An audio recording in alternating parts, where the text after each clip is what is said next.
Hi, I'm Nisha DeGaring, host of Good Things Utah, and I've been a longtime supporter of Todd's Belief Cast. I hope you find inspiration in the courageous stories shared by the amazing people Todd features on his show.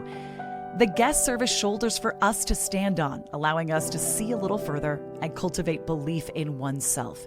Remember, you have the dignity and power to change. I encourage you to keep striving and believing in yourself. Enjoy today's podcast. Welcome back, everybody. This is Todd Sylvester with the Todd Inspires Belief Cast. And as always, thank you for tuning in. Thank you for sharing and subscribing and downloading. And more importantly, thank you for sharing these episodes for those that you know that are struggling. It really makes an impact on them. And the feedback that we receive from all of that has been phenomenal. So thank you so much for believing in what we're doing here. And again, just another shout out to the sponsors. Thank you so much. But, as always, we have another amazing person on the show today. We have Mathias John. Mathias, thank you for being here. Thank you for having me. Yeah. It's a pleasure. He traveled from far to be here today. Take a couple hundred miles, a couple thousand. Yeah, right? Yeah. No, it truly is an honor. We have a mutual friend, Debbie Reed. I think the world of her. She's amazing. And so Great. Grateful that she got us connected there. Yeah, me too. So we got to give her a little shout out and some props. Definitely. So as I said, I'm really honored to sit down here with Mathias John today. He's an award-winning designer, author, and soon-to-be certified recovery coach whose story is as raw as it is redemptive. Mathias is the author of Not Yet Too Far Gone. I got a book right here. He just gave it to me, so I'm so grateful for that. It's a book born of the pages of his personal journals, co-written with his therapist during the darkest chapters of his life. From designing Grammy-winning studios to now designing a life full of purpose and connection, Mathias reminds us that even in the most high-functioning lives can hide profound struggle. We can relate with that. I have so many people that say the exact same thing.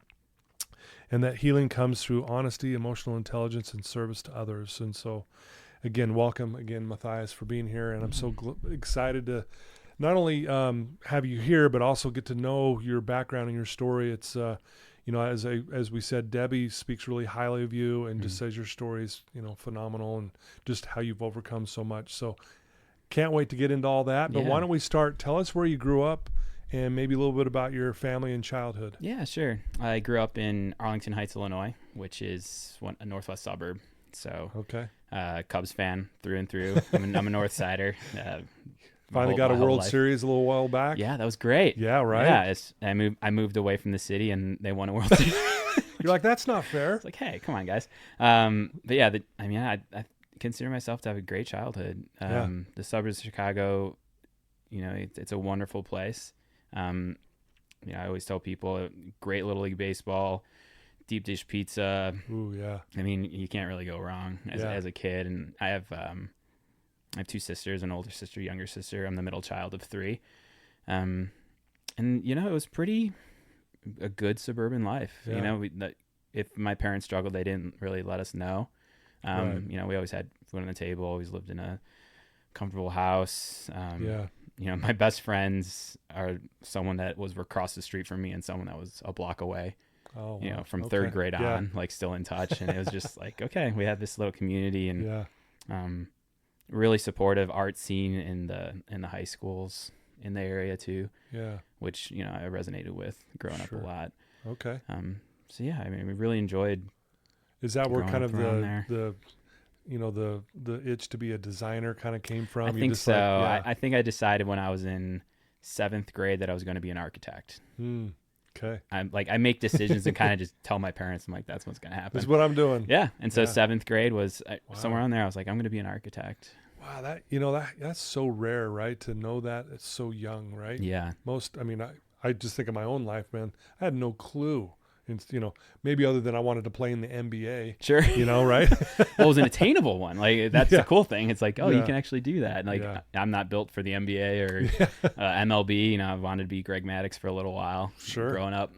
Greg, he's awesome. Oh, he's the best. Right. Yeah. And then it was just, I made that decision. I think just the the city, I'm sure, heavily influenced that. Yeah. Taking trips downtown and going on the tours of all of that. Yeah, Chicago's beautiful. I've been there a dozen times, and again, the deep dish pizza. Oh, I mean, right? It's Yeah. it's unbelievable, honestly. And I was a huge Michael Jordan fan growing up, so I'd go to Michael Jordan's restaurant and get his famous banana pudding, and then they had the vanilla wafers on it. Anyway. Yeah. But I love the city. It's beautiful. Oh yeah, it was gorgeous, still is, and it's changed a lot, but also in a great way. And so there's so many different pockets of Chicago. It's it's like not a very smaller version, but it's just a little bit smaller than New York. And in New York, there's so many different neighborhoods that you can find your spot. Chicago's the same way. And so I lived in the city for a couple years after college, and that was just really fun. And a couple different. Gotcha. Different communities. So after college, kind of did you know where you were headed, at that point? It was hopefully still architect. That was, Okay. I went to Illinois, the Big Ten school, Yeah. Fighting Illini, and got my bachelor's in architecture there. Okay. And then right out of school, I started working at a high-end custom residential firm, which I thought was my dream job.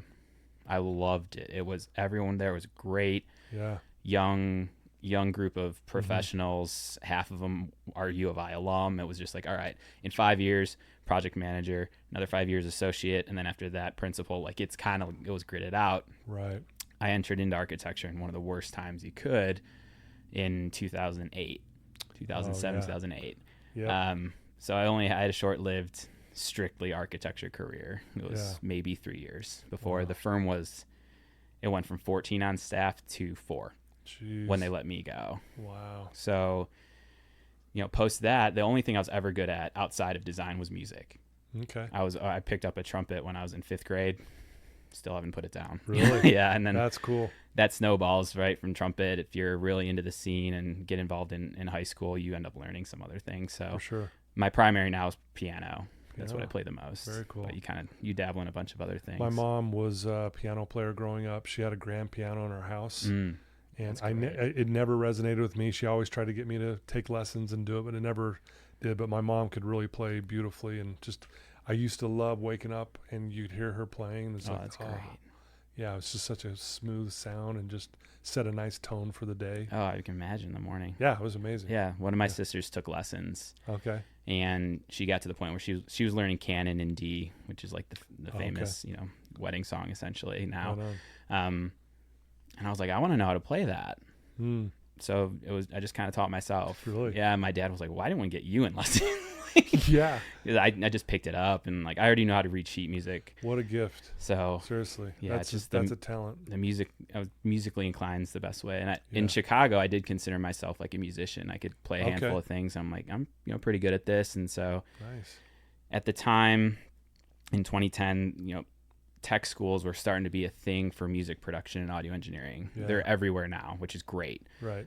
Because not a lot of people that go into music have the mind for like a 4-year bachelor's degree, and I need to sit through this to get to that. Right. Good point. So I went back to school for audio engineering. Okay. And that was in 2011. I graduated. Most people go from bachelor's to master's degrees. I went from bachelor's to associates. So I went backwards, which I always consider pretty funny. But as soon as I graduated from that program, I told everyone I knew I'm moving to Nashville. And I did.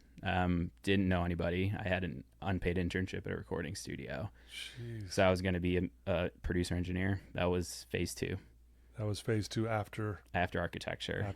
Yeah, and okay. so the only person I knew was the manager of the recording studio I lived in a hotel. I didn't even have an apartment. What a brave thing to do. I mean, seriously, just to go out there on a whim, just knowing this is what I want to do.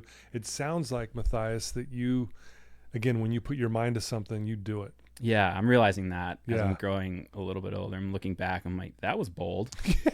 And one of a good friend of mine, who I roomed with in college, he was the one who told me, he's like, you take risks. I'm like, no, I don't. He's like, you do. They're calculated, but you think things through, but then you jump. Yeah. I was like, okay, looking like, yeah, did that. Okay, fine. Yeah. Well, maybe that's what's good, because you don't look at it as a risk. Everyone else is going, geez, look what he's doing. And you're like, what? Think about it. It's no big deal. Yeah. Like, and everyone's going, man, that's a pretty gutsy. And looking back, I'm like, that is a gutsy move. Right. I went to a city. I didn't know a soul except the person that was scheduling me. Wow. And especially without an apartment, that was something I maybe would do a little differently. Yeah. Like the hotel life, I mean, that was just draining on your savings essentially. Oh, But that was man. only a month. That was like, I knew I was going to move there. I knew I was going to start. And then I Yeah. gave myself, all right, you got a month to find a place to stay, Yeah. find an apartment. And so I ended up getting an apartment on Music Row in Nashville, which was awesome. Just so great. Yeah. The Mecca. Basically. Yeah. Right. And it changed. Music Row's changed a bunch over the years in Nashville. And I kind of came in right when it was starting to shift, where the studio started to go away on Music Row, and it became a lot more of like apartments, offices kind of stuff. Okay. So it's changed a bit, but Yeah. the scene's still very much Gotcha. there. Yeah. So, I mean, obviously you have a story of struggle and fight and redemption and all that. And, you know, we've got your book here that we mentioned. You know, you're doing all this stuff. You're out there exploring what you're going to figure out and do in your life. But had the struggle with this had already started with you, like just this personal battle, or was that later? I think the real struggle was a little later. Okay. I think, you know, there are obviously milestones where you could see, well, that wasn't a healthy habit to start. Yeah. So when I moved to Nashville, that's when I became comfortable, like kind of drinking alone. I never really did that in Chicago. I always had friends around, Okay. and there were always people that it was part of the activities that we were doing. And then in Nashville, it was like, well, I didn't have any friends. I didn't know anybody. So you know, after, you know, a night shift at the studio, you know, pick up some beer and go back. And it just became way too comfortable to do that by yourself. It didn't get in the way for a couple years. And, you know, I met my wife in 2015. So that also tamed it a bit too. Yeah. Cause you're like, you know, to me, the first date I went on, I'm like, this is the last first date I'm ever going on. You know, we both just kind of like knew. Yeah. And so that keeps you in check. For sure. But, you know, addiction's stronger than you if you're not on top of it. Exactly right. Yeah. So it started to snowball. Okay. Right. And so we got married in 2017, and we didn't really have any conversations about it. It wasn't really an issue because to me, the drinking was always secretive. It was always by myself behind closed doors. So even when you were married, you were still doing it by yourself? Yeah. Gotcha. Just sneaking it. Okay. Yeah. So the perception was no one ever saw me for a while take more than like have 2 drinks at dinner. That was kind of it, but they didn't see the 2 before and the 2 after. Yeah. And all of a sudden that before and after grows. Yep. And so all of it just started swirling. And I think, you know, if we were to say, when did it become a problem, probably maybe 2019 was when, you know, Jesse would have a conversation of, hey, that was too much. You know, like you could see that bottle go down that much in one night. I only saw this, like, this isn't okay. Gotcha. And then from there, it started getting. Were you receptive to that pushback? Like, hey, this is a problem. Did you like go, you know, hey, I'm seeing that this is being a problem, or did you kind of still deny it? Not for a bit. Okay. Yeah, it took a minute for that. Okay, yeah. Because I was drinking at the pace that me and my buddies would drink at. Yeah, right. But the problem is that pace they grew out of, right? Because there was also that kind of interesting life paradigm shift where my friends, when I got laid off, they were all kind of getting maybe a promotion or like moving on to something else. And then I kind of hit restart a couple times, and most of them did not. So they would settle down, start to have kids. So I would still drink like I was 24, right, at 30, and everyone else stopped. Yeah, I gotcha. Yeah, so it was just, you know, something that got, you know, progressively worse and worse, and we never had like cross words about it. Me and my wife, we don't really talk to each other on that level. But for a little while, I think like most people that struggle with drinking, like you just don't want to have any fun, or like, right, you're just kind of lame. Like, why don't you have? If you had some, you'd understand. Yeah, like why that. don't you join me? And, exactly. You kind of push it. Out. You push back in that regard, and yeah. I think that was kind of the mindset for a little while of she's just holding on a little too tight, and obviously that wasn't. Yeah, you know, she had, and she's a counselor. She's a outPC, so like. Oh yeah, so. Yeah, I think we talk. Yeah. There's not a lot of fester or simmering. It's just like if something's off, it's a conversation. Yeah. Even more so now, but even then, I think we're, you know, in early marriage, you're still trying to figure out where that line is. And for sure.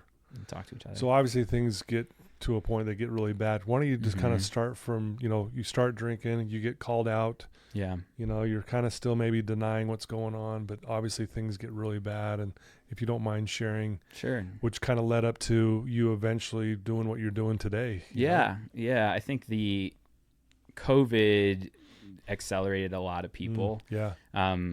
It also helped people that are drinking quietly because you're wearing a mask and everyone else is wearing a mask. So like Yeah. you have an excuse, you can't smell it on you. Yeah. There was a lot of opportunity to continue going in a secretive way, Yeah. which I took. But in 2020 was when I started taking like breaks.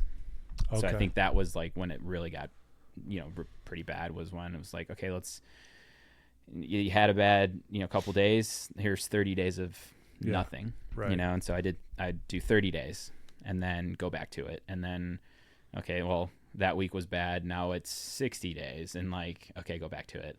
And then, the longest stretch I had before my current one was 4 months. So I was like October of 2020. Okay. I had to tell family at that point, where up until then it was just me and Jesse. Yeah. And then, in 2020 in the fall, it got to a point where she's like, I can't hide this from everybody anymore. Obviously I was very comfortable hiding it, Right. but Yeah. You're right. you don't I'm realize good. what it's doing to your partner and all that. And she just couldn't go on not telling her people. Right. You don't realize how you can put other people on islands too, through your journey, unfortunately. for sure. And that's a hard thing Yeah. to sit with, but it's the truth. And once it started to open up to family a little bit, then there was like a 4-month stretch where I was dry, and that ended at the start of 21.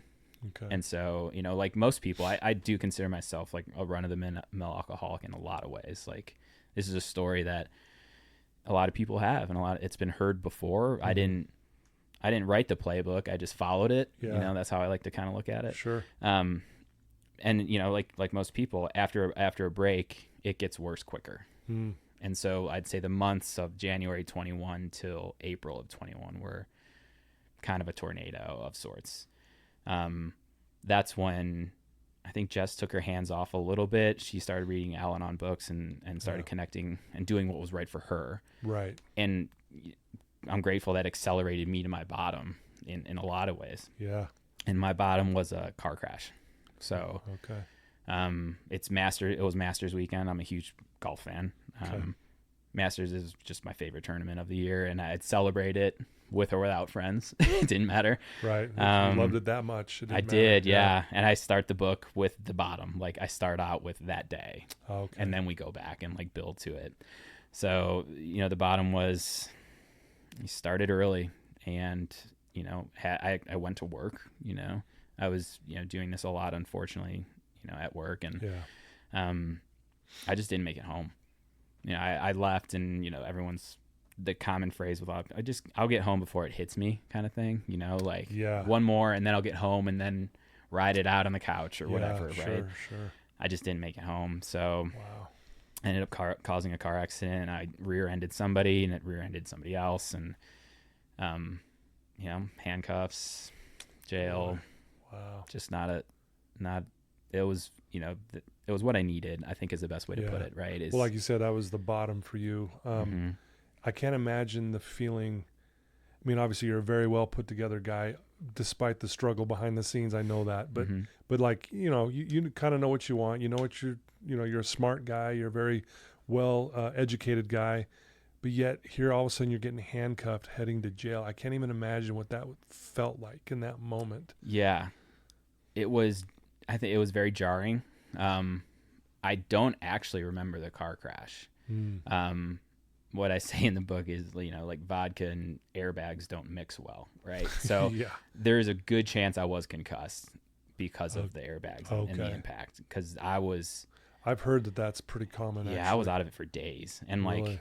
and at that level when I was drinking, I mean, I could rebound and be okay. And the hangovers, it was just, you're just in this perpetual state of like, not really hungover because you start drinking the next day before it really hits. Like that was unfortunately where I was.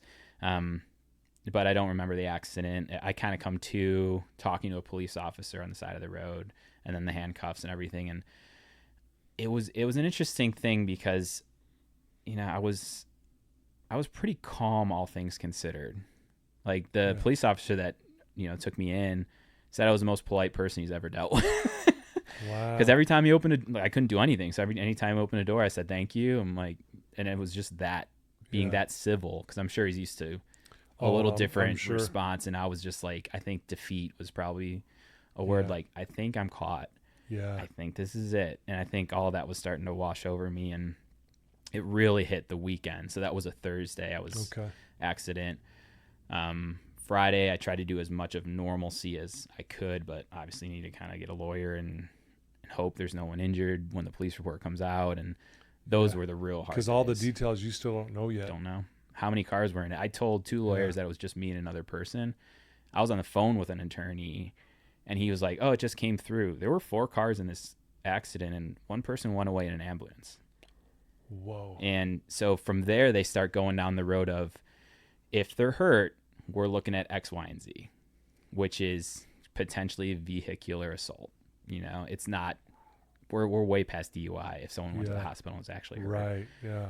That's when I think I felt like have to sit on the floor. I mean, I remember just almost shaking, because it's like, this could have been the end of me. It could have, yeah. If I would have hit 6 inches a different way, or 5 miles an hour quicker, I may not be here. Wow. And so I think all of that, the weekend after, really came in and was just, that was very jarring. Oh, man, I can't even imagine like that feeling. Yeah. You know, so this happens, you know, you're cuffed up, you hear the charges, I guess, eventually what's going to happen. Mm-hmm.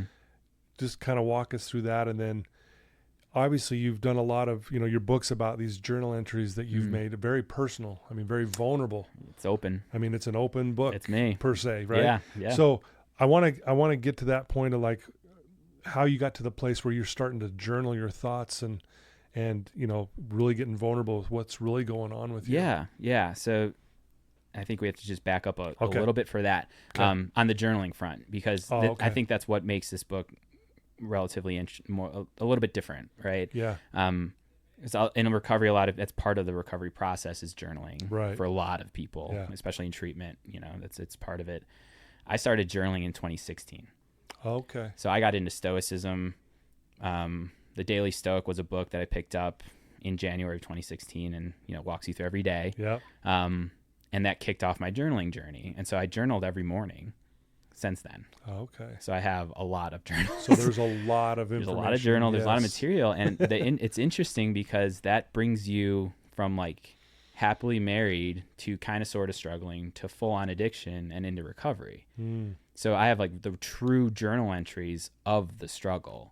Right. And I think that's, if I didn't have those, I probably wouldn't have written anything formally, because that's what I think other people are receptive to. And I think that's what is needed. Right. Is when they're struggling, just not to hear it from someone who's on the other side, but if you can read those words that are just like, I don't know what's wrong with me. Why am I doing this?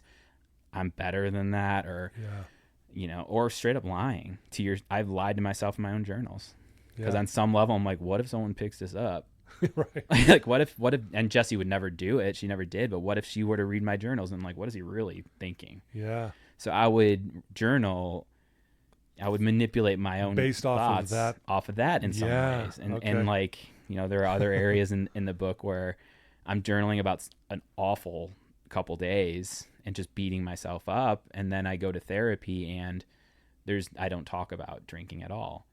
And so that's another interesting voice in the book is there's like, you know, active addiction. Those are the journal entries. Then there's me in recovery commenting on those, what's really going on. Okay. And then Ashley chimes in as the clinical authority. Oh, okay. And she can say, this is what he was really saying. She pulls session notes. She pulled a couple emails that I sent her. 2 of them were very interesting, because I wrote one night, I need to go to treatment. I'm in a bad place. Yeah. Jessie and I are not aligned. Like, I think I need to go away. And then before she could respond in the morning, I replied to that. and said, okay. I think I'm okay. Yeah, I'm fine. I'm fine. I'm just running away from it. I'm not, that's just Yeah. me just trying to escape kind of thing. And so she pulled from some of that. Oh man. So it's really rich in a Yeah. lot of ways. Wow. So, with every journal I write, I use just like the standard Moleskine 5x8, Yes. 8.5. Yeah. Just, it's a classic journal. Sure. As soon as I end one, I flip through the pages. I'm looking for, what am I commenting on consistently? What Yeah. am I not taking care of? What am I doing well? It's like one of the ways I self-reflect every 4 months is to look back at these journals. And Yeah. I've always done that. So that was always been a thing. And then when I hit bottom and started taking it seriously and working a program, going to AA and getting that, my sober community and getting everything Yes. in order Yeah. for longevity, I really thought, I don't want to do this again. Yeah. I really, truly don't. And so the book started as an exercise of me going through. I'm like, I know this month was bad. Pick up a journal and read it. Yeah. And then it started to think, I'm like, I think there's something here. Yeah. I think there's something to share, and I Mhm. think it could help Yeah. people. Well, I mentioned it in our opening about you, about the importance of honesty, something that you lean on a lot now at this point. Right. I think I love that you even said, like, I was even lying to myself in my own journal. I know. And I think a lot of people can relate with that. I'm not a journaler like you were, but I've done journaling before, and I remember doing the same thing. I'm like, oh, I don't want to say that, Yeah. because what if someone read it? It's the same thing, and that just really struck me. But I know now for you, one of the things you really stand on is the importance of honesty. You mind talking about that just for a minute? Yeah. I think I always thought I was an honest person, mainly because I couldn't lie growing up. My parents knew poker face does not exist. I don't play cards. Right, Someone, and so if something's off, people can tell. Yeah. And people can know, and like whether I wanted to talk about it before, this whole journey or not, that people would know if I'm not telling the truth. Right. I'd wear it. Yeah. And somehow alcohol turned me into a liar. And I hate looking back. I'm just like, I just can't believe that I would sit there and lie to the most important person in my life so consistently. Yeah. And lie to myself. Yeah. But it just like, man, that hurt. And it was just so many things of like, I can't believe I would say that to her, or why couldn't I just be my full self for her? Like all these thoughts, it really, that was a tough thing to like wrestle with. And so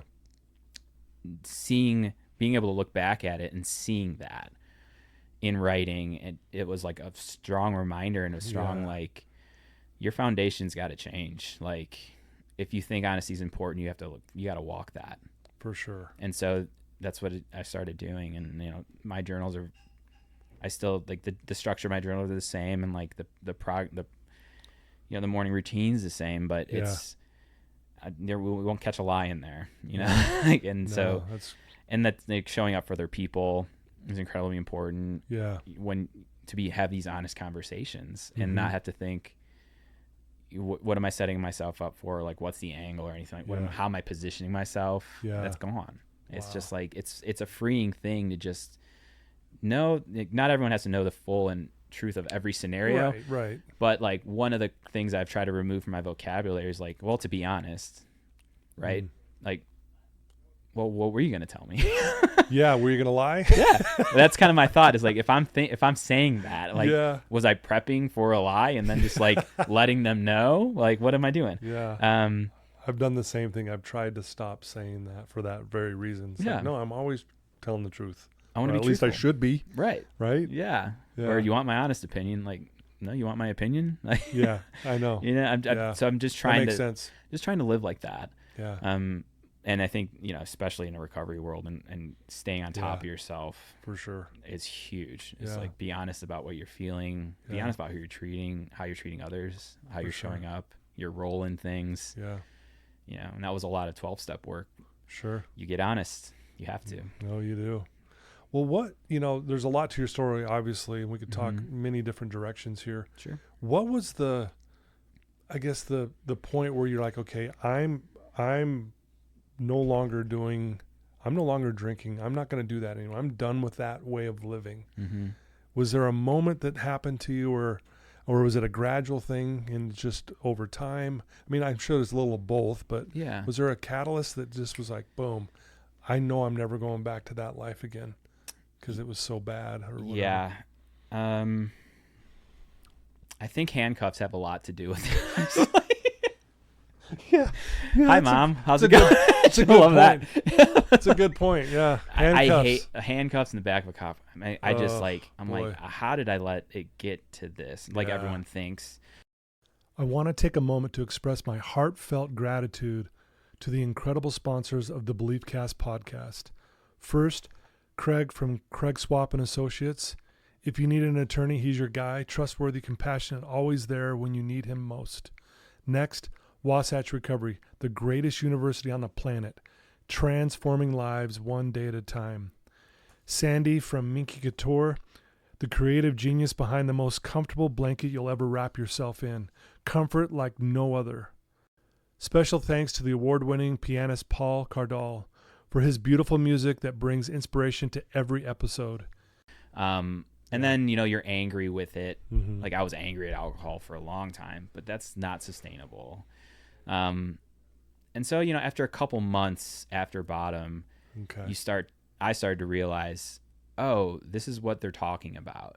Okay. Like this is the life that you can have. Yeah. Things start to free up mentally. You start to get out of the fog a little bit. Yeah. And so I think, the bottom was like a pretty hard line for me. And then it just started accumulating just strength, like over time. Right. Okay. Oh, why would I ever want to do that again? Yeah. And, and that's the hard thing with any addiction is like, it's still there and you're still going to have that struggle of sometimes it, man, it might feel nice, it's never completely gone. Mm-hmm. You just have to like truly stay Mm-hmm.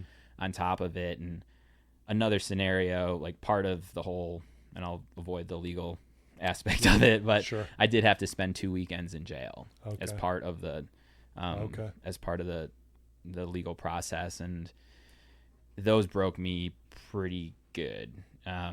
Emotionally, it was just like next level for me. I thought like I worked with my therapist to prep for it. These are the exercises. These are what you can, because they give you like a instruction manual, basically how not to get in trouble. and then a little pencil, like a golf sheet pencil. And so I, was writing and doing as much as I could, but, making a phone call to my wife, standing in line, trying to figure out, and I didn't know how to work the phone, the communal phone. And so I had other people coming up to me like, like these guys had been there before a few times.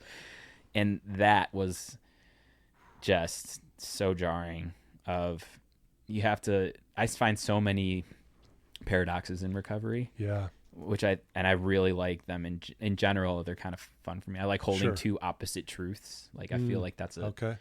I don't know. I just enjoy that. Yeah. To be able to see their perspective. Yes, that is true. That's perspective, but so is this and that.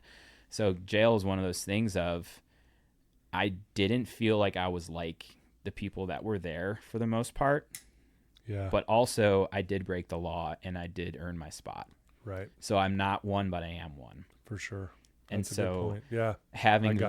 having those weekends, I think, solidified it. I'm not sure how much more solid it needed to get. Yeah. But it definitely was a couple moments of never again. Yeah. Let's do everything we can. Well, it's, as you're sharing this, in my head, I'm thinking if you could imagine like you stepping outside yourself and looking above and seeing yourself standing in line in jail, waiting to make a phone call, not knowing even how to work the phone, where you never saw your life there. Right. Ever. No. Never. Like you're the architect, you're the designer, you're the musician. I mean, that's who you are. You're that guy who goes, no, when I put my mind to something, I got it. Yeah. And all of a sudden you find yourself standing in line for the phone in jail. In a jumpsuit. I can't even, what a contrast of, this is where I thought I was heading, but man, I find myself, like you said, you earned the spot. Yeah.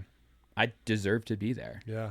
And I'm the one that put me there. Yep. It wasn't like it was an unfortunate circumstance of events or, but it was my doing. And that's just really hard to sit with. But again, that's, you know, part of the process, and everyone's bottom looks different. And, you know, a lot of questions from people that not necessarily in the recovery world, they're just kind of curious. Like, so you really, like, you never drink again? And the main thing is, like, I'm not drinking today. I'll tell you that. Like, let's focus there. Yeah. And then the other part of that is, like, my response to that is, like, God willing, my sobriety date is April 9th, 21. Yeah. God willing. Yep. Okay. You know? Love it. Yeah. Love it. So again, the book's called Not Yet Too Far Gone, which I love the title. I mean, Thank I think you. that's I've gotten a lot of compliments on the title. Yeah. I was proud of I wanted that. to, I mean, were you nervous once, you decide to write this book, Mm-hmm. you decide to put all these vulnerable journal entries in here, and were you nervous at all when you were like, okay, as you're putting this together and you're getting ready to maybe publish this, was there a part of you going, man, I am putting myself out there? Or did that not even phase you at that point? That wasn't the tricky part, I don't think. I think I made the decision, and I was like, this is right. Well, again, there you are. Yeah, you make right? the decision, you do As it. I was saying, I'm like, I know where that's going. going. I should have known. Yeah, I should know at this point. Yeah. Just think it's so amazing. Go ahead. Sorry. Well, the hardest part was, so obviously it's my life. It's also my wife's life. Yeah. Right. Yeah. It's also, there are other people in this book. Yeah. And so is getting clearance from everybody. And I have such strong support system that I wish I would have recognized earlier. Mm-hmm. And I think a lot of people do have families that love them and friends Right. that take them for who they are. Yeah. But they still don't think, they might think differently if they knew that I was doing this or like that. And Right. I did the same thing. I'm like, well, I got to uphold this image Yeah. for a while. But the hardest part about writing was probably every chapter I wrote, I'd send to my wife and say, whatever you want to veto, you let me know. Okay. And there were like two events in there, I think two, that she just straight up didn't know about. I never told her about. Oh, wow. So she's learning it for the first time by reading by what you reading gave her. the draft. Oh, man. And so those two parts were like really difficult because I had to, sit across from my spot. And as I'm typing, I'm like, I'm sending you something. And you have every right in the world to not want to talk to me for a week or whatever it is. Whatever it is, yeah. And you let me know if you don't want this in. That's fine. But there were a couple points in the book where I'm like, this is sticky. Because, I mean, the front part of the book is setting up a lot of me, which goes into the kind of the stoicism and like how I started journaling, finding Jessie and how important she is in my life and like, just that aspect of it, the professional aspect of things going really well. So I think that's important to set that table to know that you can have all these things and look put together. I was going to the gym every day still, sweating it out, and just I looked put together. No one had a clue, and inside it was just like a mess and just in a bad place. Wow. But I'd say writing those chapters that she didn't really know about, a couple things, man, those were tough and honest, and I was a little scared, but at the same time she's just so wonderful, and it was just like, I'm so glad you're where you're at. And I know this is just like part of your story, and it's not my favorite part of your story, but if it gets me to who I have now, then it's totally worth you sharing. No, I love that. How has this process of all, writing the book, going through what you went through, how has that brought you closer to Jess, and how has this, I guess, enhanced your relationship? Yeah, I think we're kind of at the point where we can get through a lot, and we're not necessarily scared of much as a couple, right? Like, that was a tough ringer, tough couple years. And I think more has probably changed on my end than her. Because with a lot of people that struggle in addiction, like, you don't really, self-worth is not a strength for a lot of us. Sure. And so, I couldn't really figure out or necessarily accept like the love that she had for me. Yeah. Like, it's too good. Like, it's too good to be true. Like, how is this all for me? Like, it's my men, I'm like, I just don't deserve this woman at all. Yeah. And I think over the years of going through what we went through, and like, recovery can, change your life and give you a confidence. And so I think in me having more confidence myself, I think I love her like she loves me. Gotcha. And I'm able to do that because I have like love for myself now, which was not there before. You know, if it was just thinly veiled for other people. But now I actually truly can look in the mirror and be like proud of me. Wow. And so she sees that, and like all that kind of plays off each other, and like the connection is just so deep at this point because of all that. That's beautiful. I'm glad to hear that, and you know, I'm glad you guys are still together and through this whole process. That's really cool and very, very fortunate, right? Because that doesn't always happen. No, and that's what I learned a lot in recovery too. It's like I don't think that's the norm. Yeah, it really isn't. Yeah. Yeah, so. and that's why I was just like, wow, she is. And I could probably write a book about how much I love my wife. Maybe that's the next one. It could be. I got another one in the hopper. Do you? Yeah. Nice. It's not recovery related. Okay. It's called Attainably Handsome. Oh, okay, interesting. So this one is, I know, another good title, right? I know you're good with titles. I'm a title. Maybe I'll just be a title guy. You may be. I could be a title. That's your guy. new profession. Yeah. So this one is, like the tag of it. It's much more of like a fun book, but it's how to increase your attraction through your thoughts and your action. Oh, wow. So love that.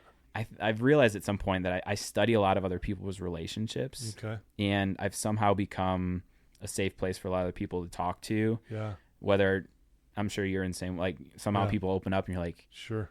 Okay, now we're here. Let's go. Yeah. Didn't expect it. Yeah. So I hear a lot about like other relationships and kind of like partners doing X, Y, Z or not doing X, Y, and Z. Yeah. And, you know, I think a lot of men have missed the mark. This is a very generalized statement. I think we've gotten lazy, and I think, you know, the bar for men is pretty low, unfortunately, to be like a good supportive partner. Yeah. And so this book is like, it's 49 short chapters. 49 is my sobriety date, so 49 instead of 50. Nice. Yeah, I like the symbolism there. Why not? That's awesome. Yeah, a little something, but they're all like a page or two of little things that men or women. I mean, sure, not every relationship's different. Yeah, things that a partner can be doing better, has nothing to do with you physically, but will provide a deeper level of attraction with your spouse or whoever you're seeing or whoever you're with. And I mean, these are like incredibly simple. Like. Yeah. If you're the last one out of bed, make it. Yeah. There's a chapter. There's a chapter on that one. I mean, it's so, or like dishes. If you have a dishwasher, that's where they should go. Yeah. Yep. Like you don't pile. A lot of the book is like your roommate's not your maid. Like it's like the it's like a lot of that. I like that. I know, and it's a fun one to kind of just have a good time with, because obviously that one's not too far gone. It's not for everybody. It's not an easy read. A lot of my family members were like, I couldn't get past chapter 6 or 7. Wow. And they're like, we're just proud of you. You know, that's awesome. Yeah. So it sounds like this book is pretty close to being done. We're getting there. That's awesome. If you know any sketch artists, so I need like vignettes that I want to do. Okay. I guess AI can probably do it, but I'm not AI skilled at the moment. Yeah. There's got to be someone that can do it. Yeah. But yeah, it's pretty far along. I'd probably say 80%. Right on. Yeah. Congrats, man. That's really cool. Thank you. Yeah, it's nice. Well, it's been great talking to you. I have a few more questions. What do you love most about yourself? Oh, well, that's a tough one. Put you on the spot right here. Yeah, man, that's good.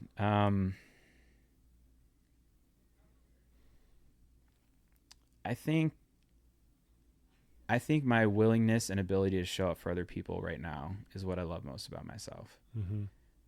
It's kind of one, like, I like that, because what people have done for me before, and it's like, yeah, I'll be there. And just like, I really love that. I love connecting with people. I don't have a lot of like casual surface level friendships, right, or conversations for that level, for that matter. I like a deeper connection and a more meaningful conversation in a lot of ways. I think those two tie together, where it's like, we need, what do you want to go grab coffee, or you're struggling? What do you need now? Yeah.